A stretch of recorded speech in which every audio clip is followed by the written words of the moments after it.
Punditry was never part of the plan. When I finished graduate school in 1977, I envisioned a life devoted to teaching and research.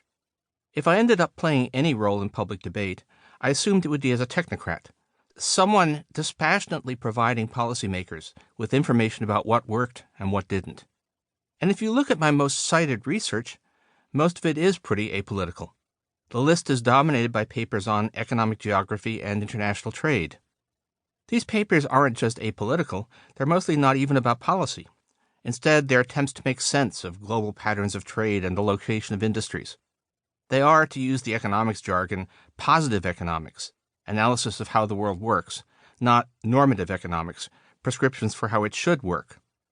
But in 21st century America, everything is political. In many cases, accepting what the evidence says about an economic question will be seen as a partisan act. For example, will inflation surge if the Federal Reserve buys a lot of government bonds? The clear empirical answer is no, if the economy is depressed. The Fed bought $3 trillion in bonds after the 2008 financial crisis, and inflation stayed low. But assertions that Fed policy was dangerously inflationary became, in effect, the official Republican view, so simply recognizing reality became seen as a liberal position. Indeed, in some cases, even asking certain questions is seen as a partisan act. If you ask what is happening to income inequality, quite a few conservatives will denounce you as un-American.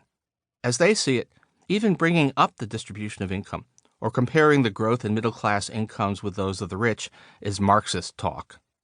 And it's not just economics, of course. If anything, we economists have it easy compared to climate scientists, who face persecution for reaching conclusions powerful interests don't want anyone to hear about. Or consider social scientists studying the causes of gun violence. From 1996 to 2017, the Centers for Disease Control were literally forbidden to fund research into firearm injuries and deaths. So what's a would-be scholar to do? One response is to ignore the political heat and just keep doing your research. That's a choice I can respect, and for most scholars, even in economics, it's the right choice. But we also need public intellectuals, people who will understand and respect the research, but are willing to jump into the political fray. This book is a collection of articles, mostly written for the New York Times, in which I tried to play that role. I'll talk later about how I got into that position and what I'm trying to do with it.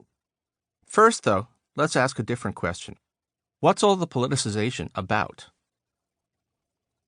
The roots of politicization. There are many issues in politics, and you could imagine people staking out a wide variety of positions that don't correspond to a simple left-right axis. You could, for example, envision voters who are strongly in favor of gun control, demand aggressive policies to fight global warming, but want to see Social Security and Medicare privatized, if not eliminated. In practice, however, politics in modern America really is pretty much one-dimensional. This is especially true among elected representatives. Tell me where a member of Congress stands on issues like universal health care, and you can predict where he or she stands on climate policy, and vice versa. What defines this single political dimension? It's basically the traditional left-right continuum. How much role do you believe public policy should have in reducing the risks and inequalities of a market economy? Do you want society to be like modern Denmark, with its high taxes, strong social safety net, and extensive worker protections, or like America in the Gilded Age, when laissez-faire ruled? At one level, this axis of contention is about values.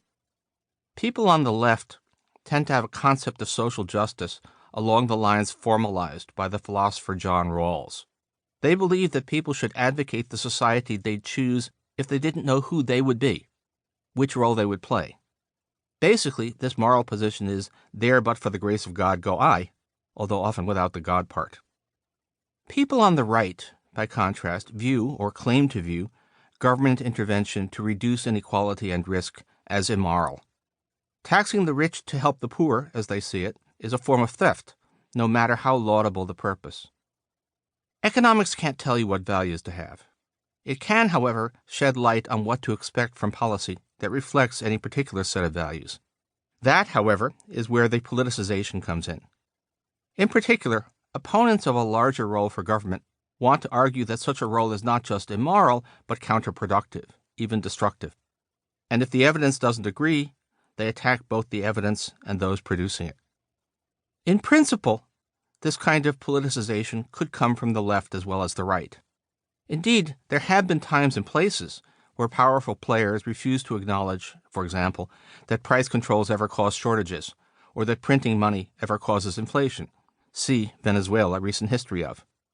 Even in America, there are some people on the left who will attack you, me, as a shill for corporate interests, for pointing out that there are multiple ways to achieve universal health coverage, that it can be done while preserving a significant role for private insurance.